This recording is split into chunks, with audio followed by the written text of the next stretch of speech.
Hello and welcome back to all dear students, welcome to career planet. मेरा नाम शैली गुरवानी, आपकी chemistry teacher. और chemical kinetics में molecularity और ऑर्डर ऑफ रिएक्शन करने के बाद आज पढ़ने वाले हैं जीरो ऑर्डर रिएक्शन।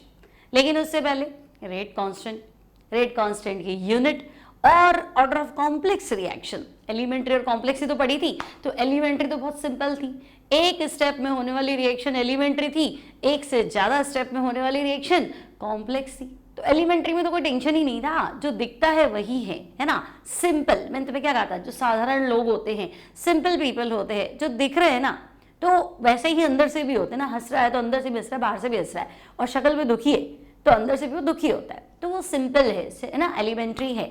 लेकिन कॉम्प्लेक्स, बड़ी बड़ी कंपनीज की, बड़ी बड़ी फैक्ट्रीज की, बड़ी बड़ी इंडस्ट्रीज के मालिकों को देख लो, है ना, दिखते कुछ और है, होते कुछ और है, करते कुछ और है, तो कॉम्प्लेक्स है, उसमें क्या कर सकते हैं। तो कॉम्प्लेक्स रिएक्शन में हम कैसे ऑर्डर रिएक्शन फाइंड करेंगे। दिखता तो है कि 5 मॉलिक्यूल पार्टिसिपेट कर रहे हैं या 10 मॉलिक्यूल पार्टिसिपेट कर रहे हैं। अब हमें पता है 10 एक साथ तो नहीं टकरा सकते। मॉलिक्यूलरिटी क्या पढ़ा था, अगर एक रिएक्शन में एक मॉलिक्यूल, 2 मॉलिक्यूल, ज्यादा 3 मॉलिक्यूल पार्टिसिपेट कर रहे हैं और वो साइमल्टेनियसली कोलाइड कर रहे हैं, एक साथ टकरा रहे हैं और रिएक्शन को आगे बढ़ा रहे हैं, दैट इज मॉलिक्यूलरिटी। तो सिंपल में मैंने आपको कहा था कि अगर एक मॉलिक्यूल पार्टिसिपेट करता है तो मॉलिक्यूलरिटी 1 और स्पीड उसी पे ही डिपेंड करती है, तो ऑर्डर भी 1। तो दिखने की बात, मतलब ऐसा कुछ था नहीं, है ना। 2 मॉलिक्यूल पार्टिसिपेट करते हैं तो मॉलिक्यूलरिटी 2 और ऑर्डर भी 2। और अगर 3 मॉलिक्यूल पार्टिसिपेट करते हैं तो मॉलिक्यूलरिटी 3 और ऑर्डर भी 3। बट कॉम्प्लेक्स में तो हमने कहा नहीं, कॉम्प्लेक्स में तो ऐसा होता नहीं है। सबसे पहले मैं इसको 4 को 5 कर लूं क्या भाई, है ना। ये लेक्चर हमारा 5 है, 5, ठीक है। अब सुनो, 4 लेक्चर हमारे आ चुके हैं। आज हम बता दिया मैंने आपको, सबसे पहले हम डिस्कस करेंगे रेट कांस्टेंट। इसको स्पेसिफिक रेट रिएक्शन भी कहते हैं या रेट कांस्टेंट, ठीक है। अब क्या है भाई रेट कांस्टेंट क्या है, तो हम एक केमिकल रिएक्शन ले लेते हैं। चलो, कंसिडर अ केमिकल रिएक्शन,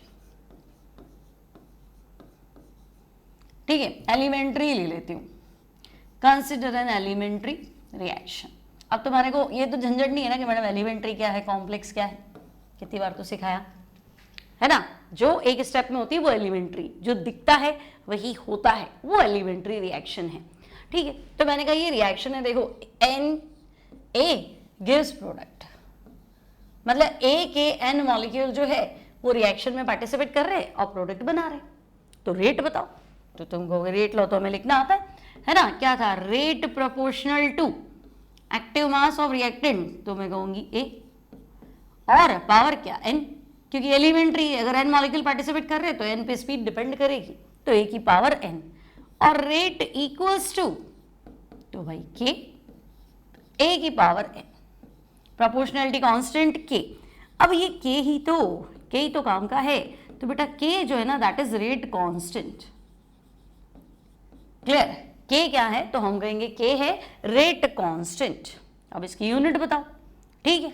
तो देखो रेट क्या है, तो मैं कहूंगी रेट तो कंसंट्रेशन अपॉन टाइम है।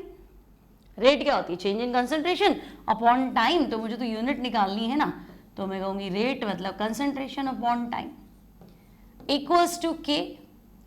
और A भी क्या है, तो A भी तो कंसंट्रेशन है ना। एक्टिव मास क्या होता है, कंसंट्रेशन, ठीक है। और N क्या है, तो मैं कहूंगी कि एलिमेंट्री रिएक्शन है, जो मॉलिक्यूलरिटी है वही ऑर्डर है। एलिमेंट्री रिएक्शन में क्या होता है, एक मॉलिक्यूल पार्टिसिपेट करता है तो एक पे स्पीड डिपेंड करती है, तो स्पीड जितने लोगों पर डिपेंड करती है, जो पावर होती है that is order of reaction.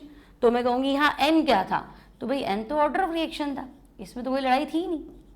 तो मैं यहाँ बात तो सिंपल है, कोई बहुत बड़ी बात तो बताई नहीं कि भाई एक रिएक्शन में एक N मॉलिक्यूल पार्टिसिपेट कर रहे हैं, प्रोडक्ट बन रहा है, स्पीड बताओ, तो रिएक्टेंट कंसंट्रेशन की पावर N, ठीक है। प्रोपोर्शनल हटाओ, कांस्टेंट आ गया K मेरा रेट कांस्टेंट है, N क्या है, ऑर्डर ऑफ रिएक्शन, ठीक है। अब रेट कांस्टेंट की यूनिट निकालनी है, तो मैं कहूंगी rate equals to K into concentration power N order of reaction है। तो बेटा रेट हो गया मेरा कंसंट्रेशन अपॉन टाइम, ठीक है। तो K की यूनिट निकालो, तो K इक्वल्स टू कंसंट्रेशन की पावर 1 ले लो अपॉन कंसंट्रेशन की पावर N और टाइम, ठीक है। फिर तो मैं कहूंगी K इक्वल्स टू कंसंट्रेशन की पावर 1 माइनस n और टाइम इनवर्स। ये भी ठीक है। तो एक तो तुम ये फॉर्मूला बना लो कि भाई K इक्वल्स टू कंसंट्रेशन की पावर 1 माइनस n और टाइम इनवर्स। दूसरा बनाना है तो दूसरा बना लो। कंसंट्रेशन क्या होती है? मोल पर लीटर। तो बेटा मोल की power 1 minus n, mole upon litre है, लीटर नीचे है ना, ऊपर आएगा तो ये पावर घूम जाएगी, है ना। तो लीटर की पावर n माइनस 1 और टाइम तो कुछ भी हो सकता है। रिएक्शन आपकी सेकेंड्स में कंप्लीट होती है, मिनट्स में कंप्लीट होती है, आवर्स में कंप्लीट होती है, रेडियो एक्टिव रिएक्शन तो ईयर्स में कंप्लीट होती है, ठीक है। तो आर टाइम तो कुछ भी हो सकता है जो हो उसके हिसाब से। तो बस मेरे पास एक फॉर्मूला आ गया भाई, ठीक है, K की यूनिट निकालनी है तो बस मुझे अपना ये फॉर्मूला याद रखना, बाकी मेरा काम बन जाएगा, ठीक है ना। अब अलग अलग ऑर्डर की रिएक्शन है तो हम कहेंगे हाँ भाई है तो अलग अलग ऑर्डर की reactions,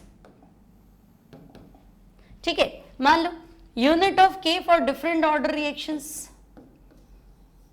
unit of rate constant यानी कि K for different order of reactions, ठीक है। डिफरेंट ऑर्डर ऑफ रिएक्शंस के लिए आप K की यूनिट बताओ। तो पहले मैं ले लेती हूं जीरो ऑर्डर रिएक्शन, ठीक है।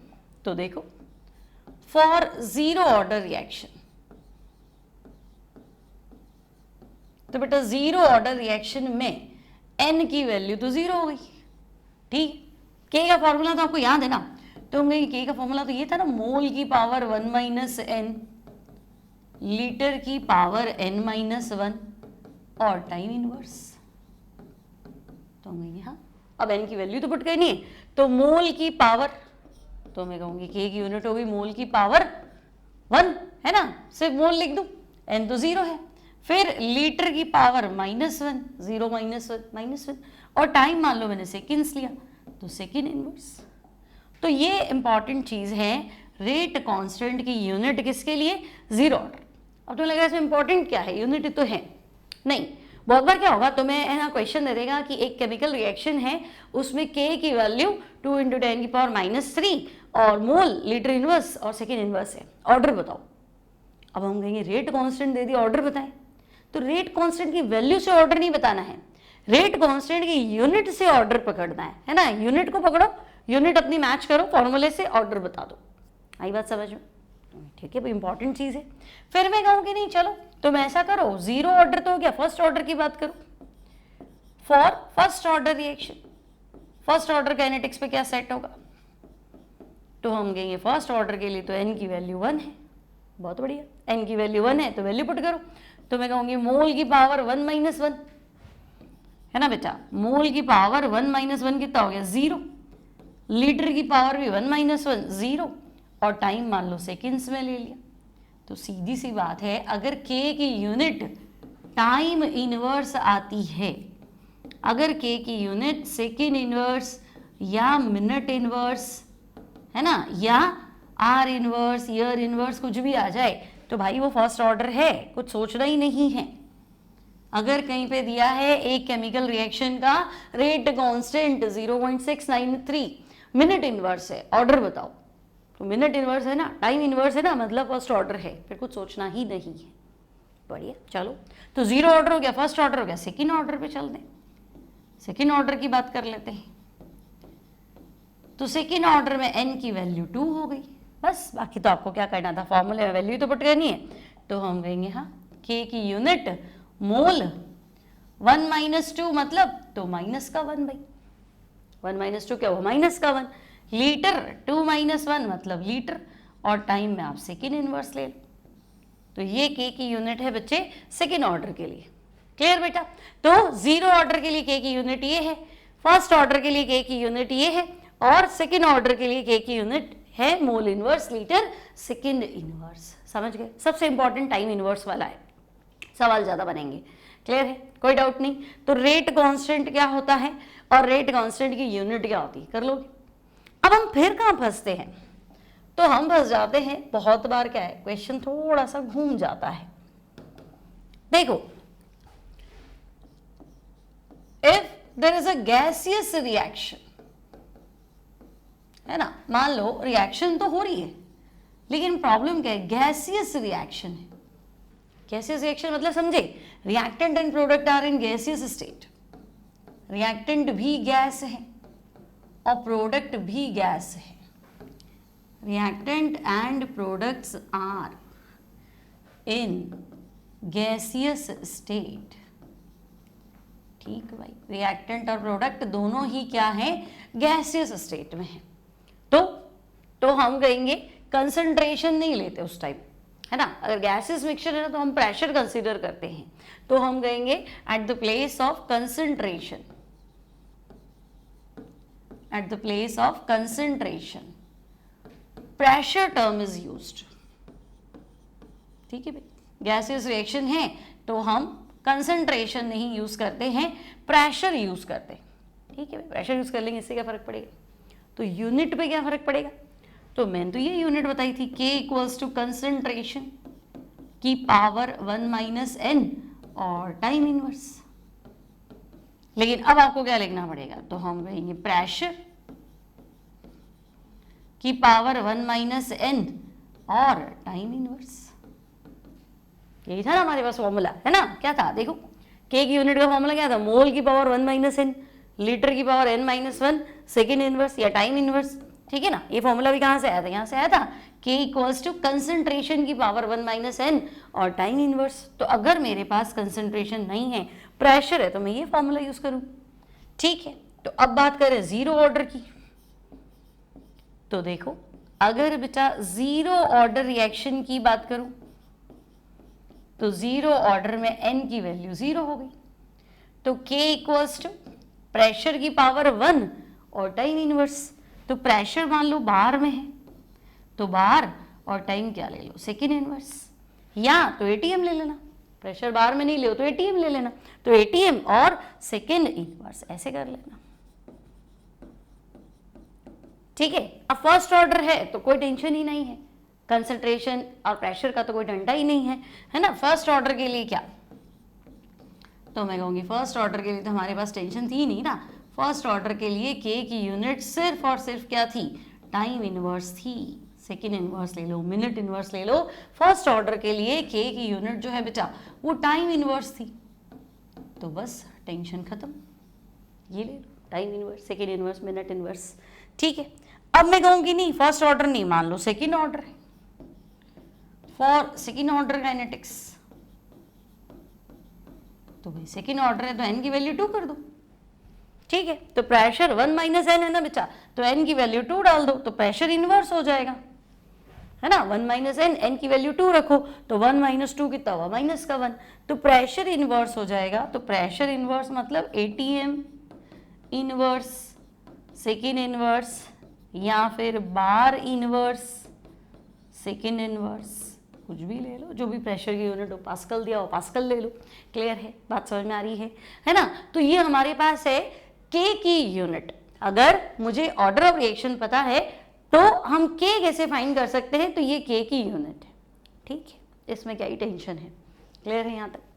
अब हमारे पास नया टॉपिक है कि भाई अगर तुम्हारे पास कॉम्प्लेक्स रिएक्शन हो तो ऑर्डर ऑफ रिएक्शन कैसे निकालें। तो हम कहेंगे देखो सीधी सी बात तो क्या थी कि ऑर्डर ऑफ रिएक्शन जो है, हमने लास्ट टर्म पे भी पढ़ा था बेटा, ऑर्डर ऑफ रिएक्शन जो है ना वो प्रैक्टिकल अप्रोच है कि नहीं बताओ। तो हम कहेंगे हाँ, ऑर्डर ऑफ रिएक्शन जो है वो तो प्रैक्टिकल अप्रोच है। प्रैक्टिकल अप्रोच मतलब तो भाई ये एक एक्सपेरिमेंटल डेटा है, बिना एक्सपेरिमेंट तो हम नहीं बता सकते। ठीक है, चाहे ऑर्डर 0 हो, 1 हो, माइनस हो, फ्रैक्शन में हो, कुछ भी हो सकता है, एक्सपेरिमेंट जो बोलेगा उसके हिसाब से डिसाइड होगा। ठीक है, ये भी मान लेते हैं। अब प्रैक्टिकल अप्रोच है, एक्सपेरिमेंटल डेटा है, इससे आप क्या कहना चाहते हो, कॉम्प्लेक्स रिएक्शन में क्या होगा। तो हम कहेंगे कॉम्प्लेक्स रिएक्शन होती क्या है, क्या होती है कॉम्प्लेक्स रिएक्शन, बताओ। बहुत बार बता चुकी हूँ, है ना, नोट्स में लिखनी नहीं है, इसे शॉर्ट में लिख रखा है ना आपने बेटा। नोट्स खुद के बनाया करो, पहले ही कहती हूँ, नोट्स कट टू कट बनाया करो, जो मतलब पढ़ते हो ना क्लास में उसी के हिसाब से नोट्स बनाओ, चाहे साथ साथ में बनाओ। और साथ साथ में आपको लगता है बहुत टाइम लगता है तो फिर ऐप उसी लिए दिया है कि आप उससे नोट्स आराम से पढ़ सको और क्वेश्चन प्रैक्टिस कर सको, टेस्ट वगैरह है। ठीक है, तो देखो कॉम्प्लेक्स रिएक्शन, तो कॉम्प्लेक्स मतलब कॉम्प्लिकेटेड, जो एक से ज़्यादा स्टेप में होती। ठीक है, प्रोसीड्स, इन मल्टी स्टेप लिख दो, एक से ज़्यादा स्टेप में होती है मतलब, तो हम कहेंगे मल्टी स्टेप में होती है भाई। ठीक है, अब मल्टी स्टेप में होती है तो मुझे तो सब एक ही स्टेप चाहिए, बता चुकी हूँ मैं सारा लास्ट टर्न पे, है ना। मुझे क्या चाहिए, स्लो स्टेप। क्यों, तो मैंने आपको बता रखा है स्लो स्टेप क्या होता है, आरडीएस, रेट डिटरमाइनिंग स्टेप। और स्पीड जो है वो इसमें पार्टिसिपेट करने वाले रिएक्टेंट कंसंट्रेशन पर डिपेंड करती है, सीधी और साफ बात है। ठीक है, फॉर एग्जाम्पल देखो, अगर मैं आपको कहूं कि आपके पास ये इक्वेशन है 4HBr प्लस O2 और आंसर है आपका ट्वाइस H2O प्लस Br2। चलो ठीक है, ये है। अब देख के तो लग रहा है कि मॉलिक्यूलरिटी 5 है, 4 तो HBr, 1 O2 है, देख के क्या लग रहा है, तो हम कहेंगे देख के तो लग रहा है मॉलिक्यूलरिटी 5 है, पर 5 होती है क्या, तो हम कहेंगे नहीं, 1 2 3, ज़्यादा से ज़्यादा 3 मॉलिक्यूल एक साथ कोलाइड कर सकते हैं, इससे ज़्यादा तो पॉसिबल नहीं। तो फिर मॉलिक्यूलरिटी 1 2 3 मतलब ऑर्डर भी 1 2 3, या फिर अगर कोई प्रैक्टिकल डेटा कुछ और बताता है तो वो, है ना, जनरली 3 से ज़्यादा नहीं मिलेगा, तो हम कहेंगे ठीक है, यहाँ पे तो 5 तो पॉसिबल नहीं है, ना ऑर्डर पॉसिबल लग रहा है ना मॉलिक्यूलरिटी लग रही, तो हम कहेंगे भाई ये हो सकता है एक स्टेप में ना होती हो, 5 मॉलिक्यूल एक साथ तो टकराएंगे नहीं, तो जैसे जैसे टकराएंगे वैसे वैसे वो रिएक्शन का मैकेनिज्म बनेगा, वो अलग अलग स्टेप्स बनेंगे। तो रिएक्शन के बहुत सारे स्टेप्स को ही तो मैकेनिज्म कहते हैं। मल्टी स्टेप मतलब हमें क्या चाहिए, मैकेनिज्म चाहिए, और मैकेनिज्म में हम स्लो स्टेप ढूंढेंगे। एक रिएक्शन के अगर मैं 4 स्टेप लिख दूँ, पहले भाई ए से सीधा बी नहीं बना, ए से एक्स बना, एक्स से वाई बना, वाई से जेड बना और जेड से सी बी बना है ना, तो ए गिव्स बी में एक्स वाई जेड का भी तो रोल है, तो वो जो रोल है, वो जो स्टेप्स है, वो मैकेनिज्म है। तो अगर आप मुझे मैकेनिज्म दे दोगे तो बात खत्म। तो हम कहेंगे ठीक है 5 तो भाई पॉसिबल नहीं है, मैकेनिज्म ढूंढो। तो इस रिएक्शन का मैकेनिज्म क्या है देखो, तो सबसे पहले एक HBr O2 से रिएक्ट करता है और ये बनाता है HOOBr। ठीक है, फिर ये जो HOOBr है ना बेटा, ये जो पेरोक्साइड है ये फिर से ब्रोमीन से, सॉरी फिर से HBr से रिएक्ट करता है, ब्रोमीन तो है नहीं, है ना, HBr से रिएक्ट करता है और ये बनाता है HOBr। और ये जो 2 HOBr है ये क्या करते हैं, टोटल 4 थे ना, एक यहाँ काम में लिया, एक यहाँ काम में लिया, 2 यहाँ आ जाएंगे, ये वापस 2 HBr से रिएक्ट करते हैं, 2 वाटर मॉलिक्यूल बनाते हैं और Br2 बनाते हैं। ठीक है, तो ये सारे स्टेप्स हो गए कि अच्छा भाई हाँ 4 HBr तो एक साथ नहीं टकराए होंगे, पहले एक HBr और O2 टकराया है, ये इंटरमीडिएट बना है, फिर ये वापस HBr से जाके टकराया है, ये फिर इंटरमीडिएट बना है, और ये इंटरमीडिएट वापस बचे हुए 2 HBr, टोटल 4 है ना बेटा, 1 2 और 2 4 है ना, तो ये 2 HBr से टकराया है और ये इस तरह का प्रोडक्ट बना है। ठीक है, चलो मान लेते हैं। अब आप क्या कहना चाहते हो, तो हम कह रहे हैं कि देखो ये जो स्टेप है ना पहला, ये स्लो है, ये फास्ट है और ये भी फास्ट है, हमारी तो घंटी बज जाएगी। स्लो स्टेप ढूंढना था, क्योंकि स्लो स्टेप RDS होता है, रेट डिटरमाइनिंग स्टेप, वेग निर्धारक पद जो स्पीड को डिसाइड करता है। तो हम कहेंगे हाँ भाई स्लो स्टेप में तो यही पार्टिसिपेट कर रहा है ना, ये हमारा RDS है, और अगर एक बार हमें RDS मिल गया बस हमारी तलाश खत्म है कि नहीं बेटा। अगर हमें RDS मिल गया तो हम कहेंगे RDS में जो पार्टिसिपेट करता है बस वही, तो एक HBr और एक O2 ही हमारी क्या है, फाइनल रेट लॉ है, रेट एक्सप्रेशन है ना, फाइनल कंडीशन है, एक्सपेरिमेंट ये कह रहे। तो आप कह रहे हो कि अच्छा रेट जो है HBr की पावर 1 पे डिपेंड कर रही है और O2 की पावर भी 1 पे डिपेंड कर रही है। हाँ भाई हम ऐसा कह रहे हैं, यानी इस रिएक्शन का ऑर्डर आपके हिसाब से 2 है, बिल्कुल, HBr की पावर 1 O2 की पावर 1, तो हमारे अकॉर्डिंग इस रिएक्शन का ऑर्डर 2 है, तो ये सेकेंड ऑर्डर है। अब कॉम्प्लेक्स रिएक्शन, जनरली मॉलिक्यूलरिटी जो होती है ना वो एलिमेंट्री रिएक्शन की होती है ना, 1 2 3 गिन के बता दो। अब यहाँ फंस जाएगी नहीं, इसकी मॉलिक्यूलरिटी भी बताओ, तो फिर इसको हम वही मानेंगे, सेकेंड ऑर्डर है तो मॉलिक्यूलरिटी भी सेकेंड है, ठीक है ना। और जनरली मॉलिक्यूलरिटी का डिटेल में पूछे तो एलिमेंट्री में ही काम आती है, कॉम्प्लेक्स में काम नहीं आती है, ठीक है। तो हम कहेंगे फिलहाल ये हमारा सेकेंड ऑर्डर काइनेटिक्स को फॉलो कर रहा है, तो भाई ये सेकेंड ऑर्डर रिएक्शन है, ठीक है। टेंशन क्या है, बात समझ में आ रही है मेरी, है ना। तो सारा कॉन्सेप्ट क्लियर है। रेट कांस्टेंट क्या है, रेट कांस्टेंट की यूनिट क्या है, कॉम्प्लेक्स रिएक्शन में ऑर्डर कैसे फाइंड करते हैं। अब आगे बढ़ते हैं, हम कुछ क्वेश्चंस कर लेते हैं। देखो सारे क्वेश्चन नीट और जेईई मेंस पे पूछे हुए हैं, है ना। जेई वाले बच्चों की शिकायत रहती है हमारा कुछ भी नहीं लेते हो, हमें नीट के क्वेश्चन करवा देते हो, तो लेवल है ना सेम है। जेई मेंस के क्वेश्चन नीट का पेपर भारी करना है ना, तो जेई मेंस के क्वेश्चंस लग जाते हैं। और नीट वाले क्वेश्चन को हल्का मत समझो, अच्छे क्वेश्चंस होते हैं, बहुत स्टैंडर्ड क्वेश्चंस होते हैं, करके देखो। मतलब तुम तो जेई के स्टूडेंट हो तो अभी मान के चलते ना, हाँ ये तो बहुत सरल है, तो तुम्हें आने चाहिए।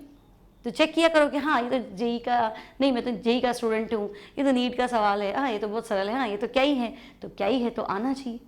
आता है तो बहुत बढ़िया, और नहीं आता है तो सोचो अब यही नहीं आता है तो फिर जेई की कैसे करूँगा। तो कोई भी क्वेश्चन जो है उसको हल्के में मत लो, तैयारी अच्छे से करो। चलो फिलहाल ये क्वेश्चन आपका मेडिकल का ही है, मैंने ईयर मेंशन नहीं हुआ यहाँ पे। Which one of the following statement for the order of reaction is incorrect. ठीक है, चार ऑप्शन है और आपको बताना है गलत स्टेटमेंट कौन सा है। तो पहला देखो, order can be determined experimentally. शुरू से लेके आज तक यही तो बात कर रहे हैं। ऑर्डर मतलब एक्सपेरिमेंटल डेटा, ऑर्डर मतलब प्रैक्टिकल अप्रोच, ऑर्डर मतलब हमारे हाथ में नहीं है ना। आपका जो एक्सपेरिमेंट बोलता है वही ऑर्डर है, तो ये तो बिल्कुल सही है, इसमें तो लड़ाई नहीं। Order is not influenced by stoichiometric coefficient of the reactants. तो अभी पिछली रिएक्शन देखी थी ना 4HBr + O2, तो स्टोइकियोमेट्रिक तो कह रही थी 5 जने पार्टिसिपेट कर रहे, लेकिन 5 ऑर्डर थोड़ा ना था।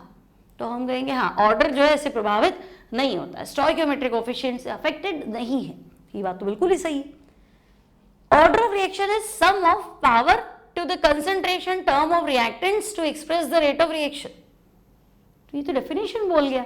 डेफिनेशन क्या थी बोलो, कल सिखाई थी है ना, पिछले लेक्चर में डेफिनेशन पढ़ी थी ना। Sum of power of concentration term in rate expression, उसे क्या कहते हैं, ऑर्डर ऑफ रिएक्शन। क्या आपको मैंने कहा था रेट लॉ दिया हुआ होगा, उसमें कंसंट्रेशन टर्म की पावर को ऐड कर दो, बात खत्म करो। अब ऊपर 2a + b लिखा है गिव्स प्रोडक्ट, और नीचे वो कह रहा है नहीं भाई a की पावर तो 0 है, b की पावर 2 है, तो बस तुम्हें 0 + 2 करना है, न कि 2a + b के हिसाब से 3 करना है, नहीं करना था। तो कहेंगे हाँ ये तो बिल्कुल सही था, रेट एक्सप्रेशन में कंसंट्रेशन टर्म की पावर को जोड़ दो। तो ये 3 बातें तो सही है, तो ये ना पढ़ो तो भी गलती है, और पढ़ लो तो देखो order of reaction is always whole number. ठीक है भाई, होल नंबर मतलब 0 1 2 3 तो समझ में आ गया, हाफ नहीं हो सकता क्या। ऑर्डर ऑफ रिएक्शन तो हाफ भी हो सकता है कि मैं 4 गुना कंसंट्रेशन बढ़ा रही हूँ, स्पीड तो है ना दुगनी हो रही है, तो 4 का आंसर 2 कब आएगा, जब 4 का रूट लेंगी। 4 का रूट मतलब 4 की पावर हाफ, तो ऑर्डर तो हाफ हो ही सकता है, मैंने पढ़ा था। 0 भी हो सकता है, नेगेटिव भी हो सकता है, फ्रैक्शन भी हो सकता है, तो हमेशा होल नंबर ये मॉलिक्यूलरिटी का स्टेटमेंट है। तो ये बात हमें नहीं उतर रही गले से, बाकी सारी बातें सही है। ठीक है, तो सिंपल है, क्या ही सवाल है देखो, है ना। लेकिन ये सवाल तब बनेगा ना जब अच्छे से थियोरी पढ़ी। थियोरी में गड़बड़ करोगे और वन शॉट पढ़ लोगे तो गलत हो जाएगा। फिर कह रही हूँ अच्छे से पढ़ो, डिटेल में पढ़ो, बहुत समय है और रिवीजन नहीं करना पड़ता है। जो बच्चा डिटेल में पढ़ता है ना उसको यूँ नहीं होता कि मुझे 5 बार रिवीजन करना है। आई बात समझ में, तब ने एक बार ढंग से पढ़ लिया, फिर बस अपने नोट्स फटाफट फटाफट एक बार देख लोगे ना तो बन जाएंगे सारे क्वेश्चंस। ठीक है, बाकी तुम्हारी इच्छा है। चलो अब देखो, ये आपका जेईई मेंस 2019 का क्वेश्चन है। For the reaction 2a + b gives c, the values of initial rate at different reactant concentrations are। अब मुझे a की कंसंट्रेशन दी है, b की कंसंट्रेशन दी है और इनिशियल रेट दी है। अब देखो 0.05 0.05, एक बार मैं 5 ले लेती हूँ, 5 5 और 45, ठीक है ना। सब 0.0 के बाद यूनिट्स तो है ही सही, है ना। एक लमसम ले लेती हूँ, ठीक है, 5 है 45 है, एग्जाम में करोगे कैसे, जेईई का क्वेश्चन है, फटाफट निपटाना है। अब देखो ये तो कांस्टेंट रखा है ना, 5 का 5 ही, ये दोगुना कर दिया ना, 5 का 10, 0.05 का डबल कर दूं तो ये दुगना क्या है, दुगना हुआ है क्या, बिल्कुल 45 का डबल तो 90 होता है। तो मुझे क्या लग रहा है कि यहां आपने 2 टाइम्स किया, यहां आंसर 2 टाइम्स हुआ, यानी रेट इक्वल्स टू के ए की पावर तो 1 है पक्का, क्योंकि जैसे ही मैंने ए को डबल किया, लेकिन इसको कांस्टेंट रखना है, ध्यान रखना है, इसको नहीं छेड़ना चाहिए। जैसे ही मैंने इसको डबल किया वो डबल हो गया, तो ए की पावर 1 पक्का पक्का। ठीक है, और सोचे तो देखो यहां ये तो बदलता ही जा रहा है, यहां देख लेते हैं। देखो इसको डबल किया और इसको तो 4 गुना कर दिया, ठीक है ना बेटा, इसको 4 गुना कर दिया और इसको क्या किया, डबल कर दिया, तो 0.052 का 0.045 का 0.72 हो गया। अब जेईई का मेडिकल का तो है नहीं जो 1 सेकंड में बन जाएगा, तो क्या कर लेते, पहला तो बन गया, तो ए की पावर तो 1 हो गई, सही है ना, तो 2 ऑप्शन तो मेरे पास ए की पावर 1 ही। अब मैं क्या कर लेती हूँ, तो कुछ नहीं, ज़्यादा दिमाग लगाऊँ ही क्यों, मैं सिर्फ है ना इक्वेशन 3 में इक्वेशन एक को डिवाइड कर देती हूँ, ठीक है। तो मैं कहूँगी देखो यहाँ है 0.72 रेट, ठीक है ना भाई। रेट इक्वल्स टू क्या होता है, के ए की पावर 1 और बी की पावर पता नहीं तो मैं क्यू लिख देती हूँ, ठीक है ना। ए की पावर 1 तो मुझे पता चल गया, तो रेट तो ये रही 0.72, ये कितना है 0.05, ठीक है भाई। इक्वल्स टू क्या करूँ, 0.72 वाले में ए की कंसंट्रेशन कितनी है 0.20, तो ठीक है 0.20 ले लो, और पावर तो 1 है ही सही, नीचे भी के, और यहाँ कंसंट्रेशन कितनी है 0.05, ठीक है। यहाँ पे भी पावर तो 1 ही है, इनटू यहाँ देखो बी 0.10 ऊपर 0.05 था, ठीक है, ये 0.10 है और ये 0.05 था, और यहाँ पावर क्यू है, ठीक है। चलो दिमाग लगाते थोड़ा सा, पॉइंट उड़ा देते हैं, ये 720 हो गया। चलो एक तो काम आसान हुआ, के काट दें, के काट दो, अब ये पॉइंट भी उड़ा दो, तो ये तो 4 आ गया, ठीक है ना। ये सारा हटा दूं तो ये 2 की पावर क्यू आ गया, इक्वल्स टू, अब 720 और 45 में क्या रिलेशन है, कितने से कट जाएगा, 9 से कट जाएगा, 9 5 जा 45 और 9 8 जा, है ना, तो ये तो 8/5 आ रहा है भाई, तो हम कहेंगे हाँ 8/5,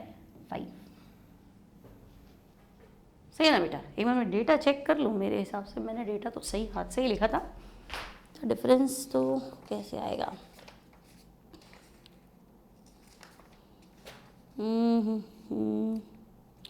हाँ 0.05, 0.20 और 0.05 और 0.72, बिल्कुल।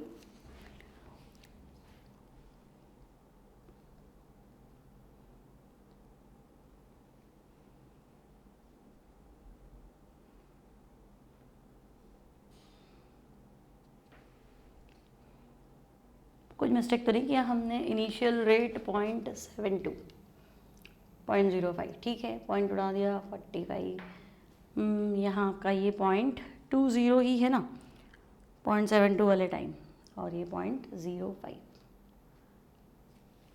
ये भी सही है भाई, यहाँ 4 आ गया, और वो क्या था 2 की पावर क्यू, ओके। यहाँ क्या प्रॉब्लम हुई, 720/45 सही किया था ना हमने, कि यहीं कुछ मिस्टेक कर दी, 16 आ रहा है, यहीं गड़बड़ करी है मैंने, ओह 80 कौन लिखेगा, ठीक है, तो ये 16 है, ओके, तो ये 16 इक्वल्स टू 4 इंटू 2 की पावर क्यू, ठीक है ना, अपनी गलती थी, अपन ने 8 को 80 मतलब 80 को 80 लिख दिया। चलो अब क्या करें, तो थोड़ी बुद्धि लगाओ भाई, अब क्या करें, 4 और 16 काट दूं, कितनी बार 4, तो हम कहेंगे हाँ 4। अब क्या करूं, तो कुछ करना ही नहीं है, 4 इक्वल्स टू 2 की पावर क्यू, देखो जगह का मैं यहाँ लिख रही हूँ, 4 इक्वल्स टू 2 की पावर क्यू, बोलो सही है ना, और 4 को लिख दो 2 का स्क्वायर इक्वल्स टू 2 की पावर क्यू, तो क्यू इक्वल्स टू 2, ठीक है।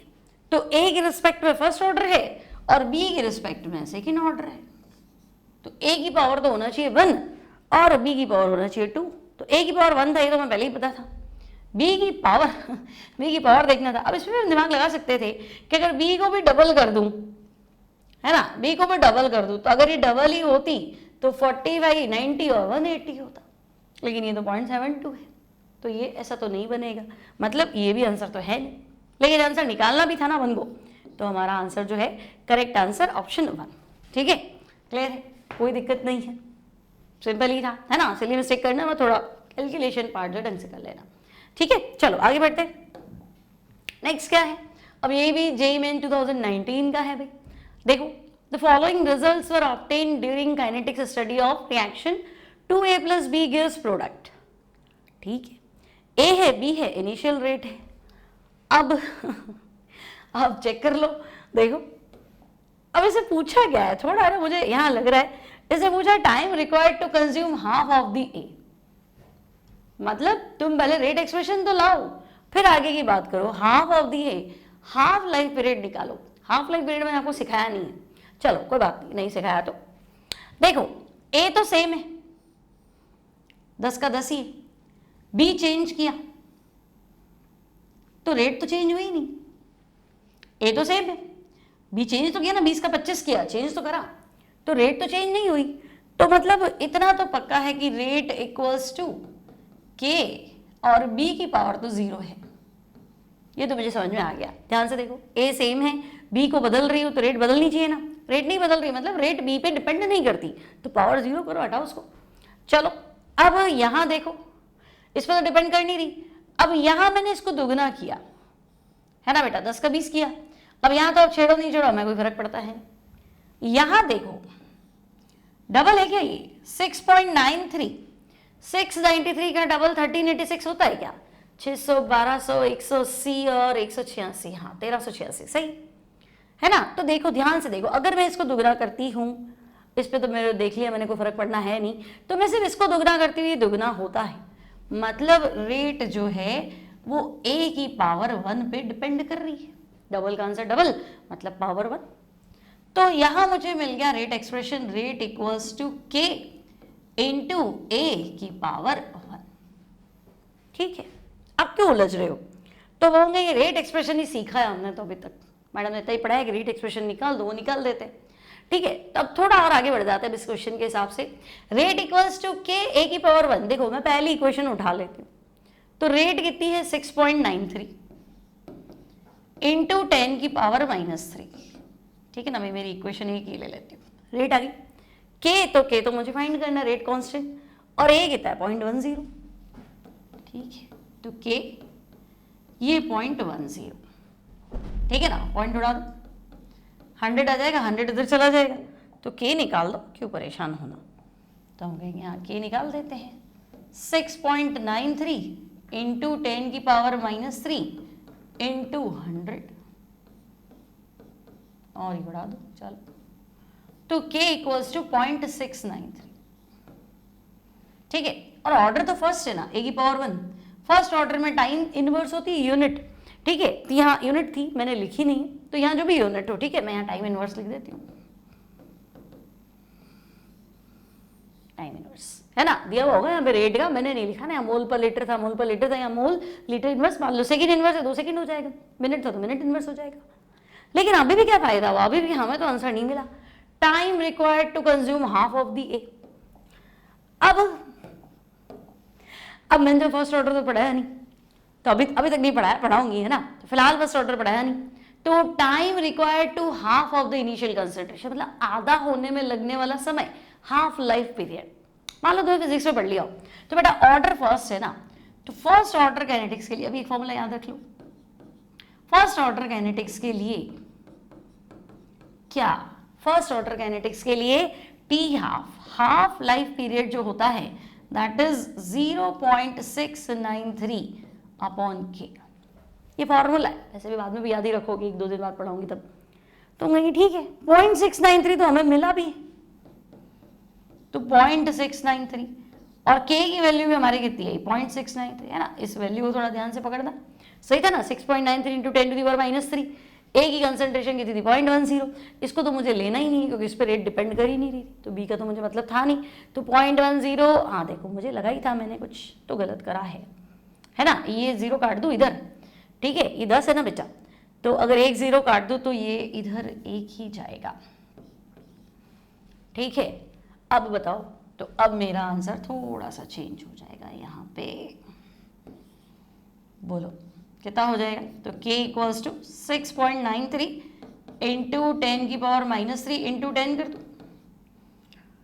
ठीक है, बस 10 ही है ना। अब ठीक है चलो उड़ाओ, 2 पॉइंट उड़ा देते हैं, तो ये 1 0 उड़ गया, तो ये तो 0.0693 हो गया, ठीक है भाई 0.0693, ठीक है, क्या फर्क पड़ेगा, यहाँ 0.0693 रख लेते हैं, 10 का ही टेंशन लिया था हमने, 10 का टेंशन आया, 10 ही तो भूले थे, ठीक है। अब क्या करूँ, तो अब मुझे पता है 693 तो काट दो, 1 पॉइंट एक्स्ट्रा आएगा ऊपर, तो 10 हो गया, तो टाइम जो लगेगा वो 10 सेकेंड या मिनट, 10 टाइम लगेगा 10 सेकेंड या मिनट, है ना, 10 टाइम।